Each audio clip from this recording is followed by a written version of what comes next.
Welcome back. જેતપુરમાં શ્વાનોનો આતંક યથાવત જોવા મળી રહ્યો છે। બોખલા દરવાજા વિસ્તારમાં શ્વાને બાળકીને બચકા ભર્યા। ભોજનાલયવાળી ગલીમાં બાળકી સ્કૂલે જઈ રહી હતી ત્યારે શ્વાને હુમલો કરીને બચકું ભર્યું।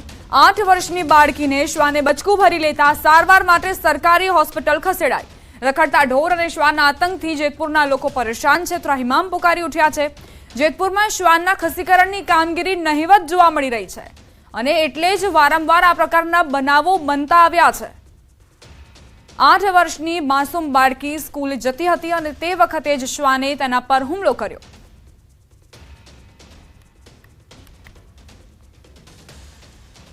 સમાચાર દ્વારકાથી પિસ્તોલ સાથે શખ્સ ઝડપાયો। ખંભાળિયા પંથકમાંથી શખ્સ ઝડપાયો હોવાની જાણકારી।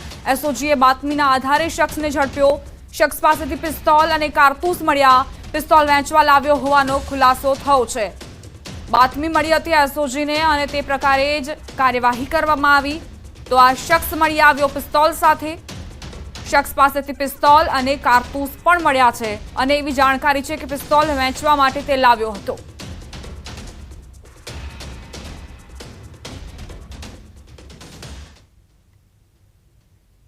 વડોદરા મહાનગરપાલિકામાં ભાજપનું શાસન છે। હવે ખુદ ભાજપના જ કોર્પોરેટરો તેમની સામે બાયો ચડાવીને મેદાને ઉતર્યા છે। આશિષ જોશીના ગંભીર આરોપ બાદ હવે ભાજપના જ અન્ય કોર્પોરેટર જાગૃતિબેન કાકાએ તંત્ર સામે ગંભીર આરોપ લગાવ્યા। આજે વડોદરા સયાજી હોસ્પિટલના ઈએનટી વિભાગમાં આગ લાગી હતી। જેમ તેમ કરીને તંત્રએ આગ કાબૂમાં લઈ લીધી। કોઈ જાનહાનિ પણ થઈ નહીં, પરંતુ ભાજપના કોર્પોરેટર જાગૃતિબેને કોર્પોરેશન પર ગંભીર બેદરકારીના આરોપ મૂક્યા। તેમણે કહ્યું કે એસએસજીમાં પાણીની લાઇન લીકેજ છે, ફાયરની કોઈ સુવિધા નથી, ફાયર એનઓસી હજુ સુધી નથી।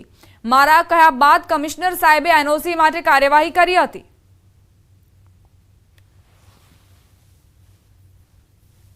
છવ્વીસમી મે મેં કમિશનર સાહેબને મેસેજ કર્યો હતો કે સાહેબ એસએસજી હોસ્પિટલની અંદર ફાયર એનઓસી નથી।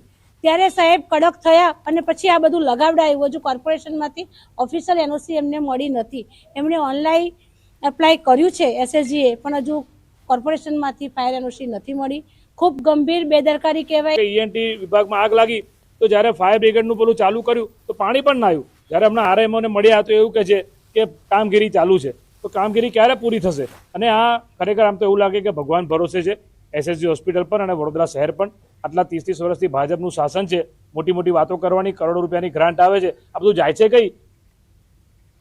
રાજકોટ અગ્નિકાંડમાં વધુ એક ખુલાસો। આરએમસીના આરોગ્ય તંત્રની બેદરકારી સામે આવી છે। બાંધકામથી વાકેફ હતું આરોગ્ય વિભાગ। આરોગ્ય વિભાગે ફૂડ લાયસન્સ આપ્યું હતું। નીતિન જૈનના નામથી અરજી કરવામાં આવી હતી। ક્રાઇમ બ્રાન્ચે આરોગ્ય વિભાગ પાસેથી માંગી વિગતો। લાયસન્સ કેવી રીતે આપ્યું તેને લઈને તપાસ શરૂ કરવામાં આવી। તો ટીઆરપી ગેમ ઝોન જેની જે ગેરરીતિઓ હતી તેનાથી આરોગ્ય વિભાગ પણ વાકેફ હતું, કારણ કે આરોગ્ય વિભાગે જ ફૂડ લાયસન્સ તેને આપ્યું હતું।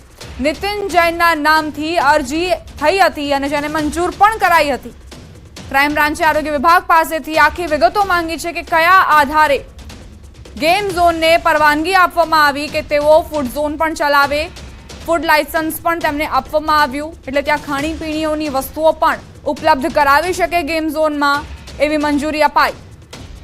હવે આખા કેસને લઈને આરોગ્ય વિભાગ પાસેથી પણ જવાબ માંગવામાં આવ્યો છે। મોરબી ઝૂલતા પુલ દુર્ઘટનામાં સીબીઆઈ તપાસની માંગ। સીબીઆઈ અથવા સમક્ષ એજન્સીને તપાસ સોંપવાની માંગ સાથે હાઈકોર્ટમાં અરજી થઈ છે। મોરબી કોર્ટમાં ચાલતા ટ્રાયલ ચાર્જશીટને રદ કરવાની માંગ ઉઠી। સીબીઆઈ કે સમક્ષ એજન્સીને નવેસરથી તપાસ સોંપવાની માંગણી કરાઈ। ઓરેવા કંપનીથી કોઈ તપાસ કે ડોક્યુમેન્ટ્સ જપ્ત નથી કરાયા તેવું કહેવું છે અરજદારનું। ઓરેવા કંપનીનું નામ આરોપી તરીકે સામેલ છતાં તપાસ નથી કરાઈ રહી। કેસની તપાસ યોગ્ય દિશામાં ન થઈ રહી હોવાનો દાવો કરાયો। એકતરફી તપાસ થઈ રહી હોવાનો પણ અરજીમાં ઉલ્લેખ। હાલ મોરબી સિટી બી ડિવિઝન કરી રહ્યું છે તપાસ। અરજીમાં આઈઓની તપાસ સામે પણ સવાલ ઉઠાવવામાં આવ્યા છે। સુરત આમ આદમી પાર્ટીના 2 કોર્પોરેટરો સામે લાંચ માંગ્યાની ફરિયાદ નોંધાઈ છે। 10 લાખ રૂપિયાની લાંચ માંગ્યાની એસીબીમાં ફરિયાદ દાખલ થઈ છે। પે એન્ડ પાર્કના કોન્ટ્રાક્ટર પાસે લાંચ માંગી હોવાનો આક્ષેપ। જીતેન્દ્ર કાછડિયા અને વિપુલ સુહાગિયા વિરુદ્ધ એસીબીમાં ફરિયાદ કરાઈ। પે એન્ડ પાર્કના કોન્ટ્રાક્ટરે સીસીટીવી ફૂટેજ અને ઓડિયો રેકોર્ડિંગ સહિતના પુરાવા એસીબીને સુપરત કર્યા. આપના 2 કોર્પોરેટરોની સાથે સુરત મહાનગરપાલિકાના એક અધિકારી અને કર્મચારીની પણ સંડોવણી હોવાનો ફરિયાદમાં ઉલ્લેખ.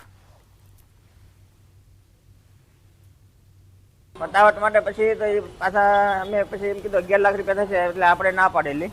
પછી પાછા બપોર પછી પાછા અધિકારીઓને બોલાવ્યા ઝોનમાંથી કે ભાઈ આ લોકોએ અહીંયા કબજો કર્યો છે ને આ છે ને તે છે ને.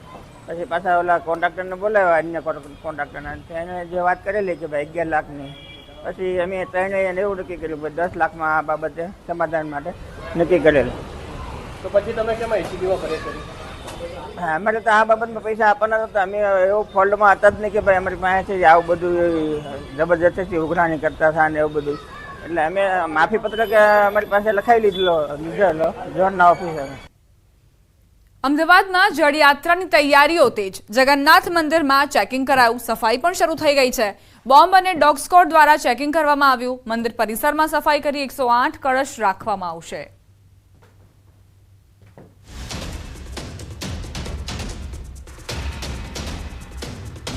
રથયાત્રા પહેલા જળયાત્રા છે તે યોજાશે. 22 જૂનના છે જળયાત્રા યોજાશે અને ભગવાન જગન્નાથને મંદિર પરિસરથી લઈ અને સાબરમતી સોમનાથના ભૂદરના આરે છે તે લઈ જવામાં આવે છે અને ત્યાં મંત્રોચ્ચાર સાથે વિધિ કરવામાં આવે છે. તે પહેલાં અહીં તૈયારીઓ જોઈ શકો છો કે આ જગન્નાથ મંદિર છે, મંદિરમાં અત્યારે ચેકિંગ કરવામાં આવી રહ્યું છે. સાથે જ મંદિર પરિસરની જે સફાઈ છે તે કરવામાં આવી રહી છે. ગણતરીના દિવસો જ બાકી છે ત્યારે રથયાત્રાની તૈયારી પણ કરવામાં આવે છે અને અત્યારે જે મંદિર પરિસર છે તેને બોમ્બ સ્ક્વોડ ડોગ સ્ક્વોડથી ચેકિંગ છે તે કરવામાં આવી રહ્યું છે. ભગવાનની સુરક્ષા સાથે સાથે ભક્તોની સુરક્ષાનું પણ વિશેષ ધ્યાન રાખવા માટેની તૈયારીઓ છે તે ચાલી રહી છે.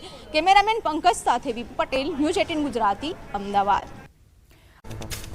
વરસાદની આગાહી વચ્ચે વલસાડમાં સવારથી જ છવાયો વરસાદી માહોલ. જિલ્લાના પારડી અને વાપીમાં વરસ્યો વરસાદ. જિલ્લાના અનેક તાલુકાઓમાં છવાયું વાદળછાયું વાતાવરણ. ધરમપુર, વલસાડ, કપરાડા સહિતના વિસ્તારોમાં નોંધાયો વરસાદ. ગીર સોમનાથના અનેક વિસ્તારોમાં સતત બીજા દિવસે વાતાવરણમાં પલટું. વેરાવળ શહેર તથા ગ્રામ્ય પંથકમાં વહેલી સવારે ધીમી ધારે વરસાદ. કોડીનાર અને સૂત્રાપાડા પંથકમાં પણ વરસાદી ઝાપટા. સતત વરસાદી ઝાપટાથી લોકોને ગરમીથી રાહત મળી. સુરતમાં વહેલી સવારથી મેઘમંડાણ. વાદળછાયા વાતાવરણ વચ્ચે ધીમી ધારે વરસાદ. સચિન, હજીરા, મગદલ્લા સહિતના વિસ્તારમાં વરસાદી માહોલ. ગીર સોમનાથ જિલ્લામાં તલાલા ગીરના ગ્રામ્ય વિસ્તારોમાં વરસાદનું આગમન. માધુપુર, જશાધાર, ધાવા, આંકલવાડી, જાંબુર સહિતના ગ્રામ્ય વિસ્તારોમાં વરસ્યો વરસાદ.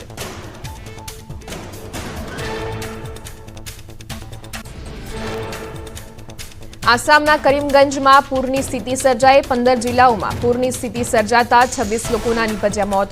ચોતરફ જળબંબાકારની સ્થિતિથી લોકો ત્રાહિમામ પુકારી ઉઠ્યા. આસામના કરીમગંજમાં નીચાણવાળા વિસ્તારોમાં આવેલા ઘરોમાં પાણી ફરી વળ્યા. લોકો સ્થળાંતર કરવા માટે મજબૂર બન્યા. રસ્તાઓ જળમગ્ન થવાના કારણે લોકોને અવરજવરમાં પડી રહી છે હાલાકી.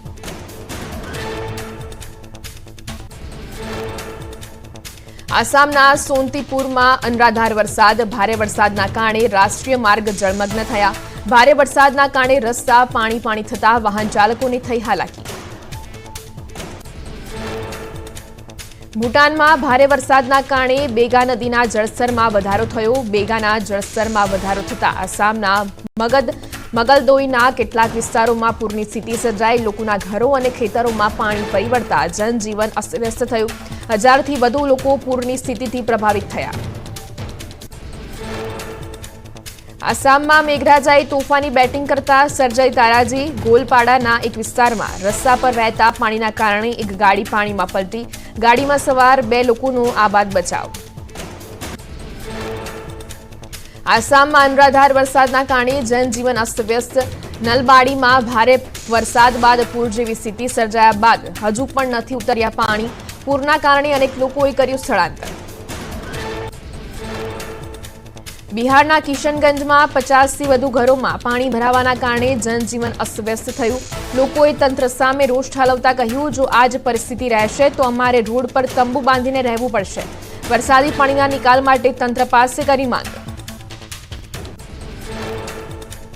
મુંબઈમાં વહેલી સવારથી શરૂ થયો વરસાદ, રોડ રસ્તાઓ પર ફરી વળ્યા પાણી, વહેલી સવારથી વરસાદ ખાબકતા રાહદારીઓ ભીંજાયા.